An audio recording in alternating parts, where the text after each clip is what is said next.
एक बार की बात है। जादूपुर नाम के गांव में करतब दिखाती एक औरत एक रेड्डी के लिए गांव में आती है।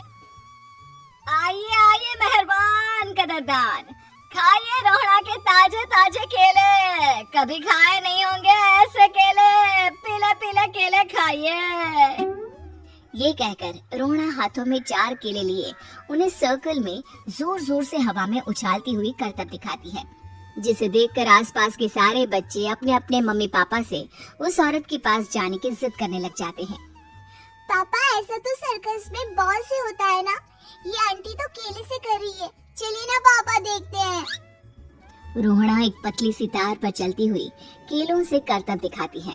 आते जाते सभी लोग बाहर रुककर उसके करतब देखते हैं और वाह वाही करते नहीं थकते।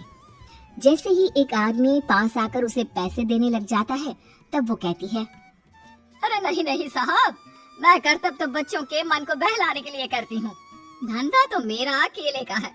पीछे देखो मेरी रिड्डी, जो भी मेरे केले खाएगा मेरी तरह चुस्त दुरुस्त और तंदुरुस्त हो जाएगा। पता चलता है क्या कि मेरी उम्र 55 की है। अरे पर ऐसे ठंड के मौसम में कोई केला क्यों खाएगा? ये ऐसे वैसे केले नहीं है साहब, ये शरीर में गर्मी देते हैं, ठंड को दूर भगाए जो भी रोहिणा के केले खाए।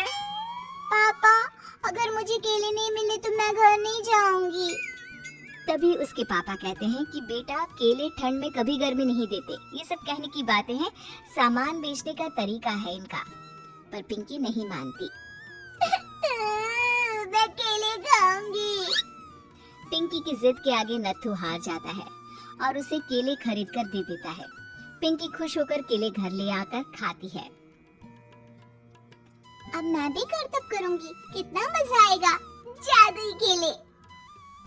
पिंकी पहला केला खत्म भी नहीं करती कि वो बेहोश हो जाती है।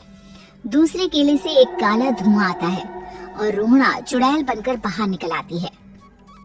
मेरे भूतिया केले बच्चे न खाए, ऐसा हो ही नहीं सकता। जादूपुर वालों, कब तक बचोगे? आ गई हूँ मैं रोहड़ा, जिसका कोई नहीं कर सकता सामना।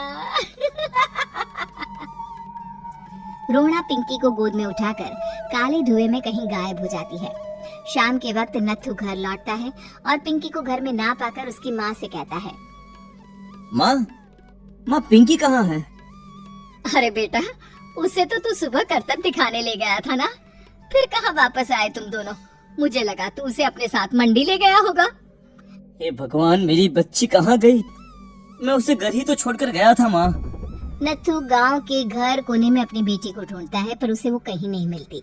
परेशान होकर आके रो रो कर नत्थू हिम्मत हार कर घर लौट आता है। अगली सुबह रोहड़ा फिर से करतब दिखाने आती है और इस बार पिंकी की तरह रोनी केले खरीद लेता है।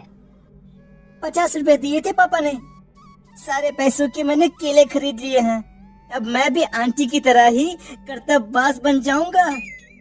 यही सोचते हुए रोनी केले खाता है और पहला अकेला केला आधा खत्म भी नहीं करता कि चुड़ैल उसके सामने आ जाती है। मेरे साथ चलने का समय आ गया है रोनी।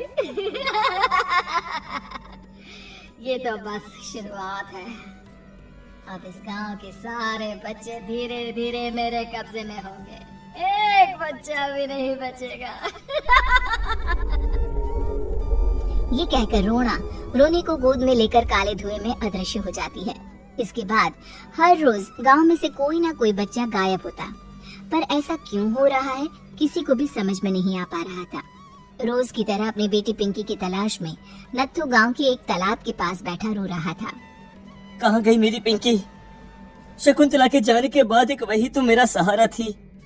अरे उसकी आत्मा कोस रही होगी मुझे कि मैं अपनी बच्ची को संभाल भी नहीं पाया। नत्थू ये कहता हुआ रो ही रहा था कि तभी तालाब में से उसे शकुंतला की आवाज सुनाई देती है। कहाँ थी तुम शकुंतला?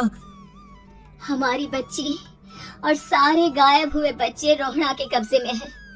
वो बच्चों को जो केले देती है उससे बच्चे बेहोश हो जाते हैं और उसके कब्जे में आ जाते हैं और वो उन्हें ले जाकर काली दुनिया में ले जाती है।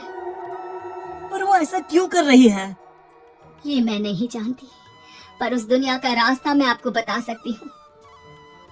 जहाँ ये नदी खत्म होती है वहाँ एक केले का पेड़ है, उसके नीचे एक दरवाजा है, वहीं से रास्ता जाता है उस दुनिया का। ये कहकर शकुंतला की आत्मा गायब हो जाती है। गांव के सभी लोग झुंड बनाकर उसी रास्ते से काली दुनिया में चले जाते हैं और वहाँ देखते हैं कि सारे बच्चे वहाँ काम कर रहे थे। पापा, मुझे ले चलो यहाँ से। पापा, पापा। सभी बच्चे अपने मम्मी पापा से लिपट जाते हैं। तो तुम लोग यहाँ तक आ गए? क्यों हमारे बच्चों को पकड़ लिया तूने? तुझे शिकारी बनाना है तो ले, हम सब आ गए हैं, हमें खा ले। नहीं, मुझे बच्चे चाहिए, मेरे बच्चे के बदले तुम लोगों के बच्चे। क्या मतलब? मैं इसी गांव में रहने वाली एक औरत थी। केले की चोरी के इल्जाम में मेरे बेटे को गांव वालों ने इतना मारा कि वो मर गया। उसी दिन मैंने ठान लिया कि गांव वालों का भी वही हाल करूंगी। कुछ दिन बाद बेटे के चले जाने के दुख में मैं भी मर गई और मेरी भटकती आत्मा एक चुड़ैल बन गई। और फिर मैंने बदला लिया तुम सबके बच्चे छीनकर। बर्दाश्त नहीं कर पाए ना, सोचो मुझ पर क्या बीती होगी। हमें माफ कर दो रोड़ा, पता नहीं है किसकी गलती थी पर हम सभी माफी मांगते हैं। हमारी खुशियाँ लौटा दो, तुम भी तो एक माँ हो। गांव वालों की बात सुनकर रोड़ा का मन पिघल जाता है और वो बच्चों को छोड़ देती है। उसके बाद काली दुनिया बच्चों के लिए जादुई दुनिया बन जाती है। अब कोई भी कभी भी वहां आ जा सकता था।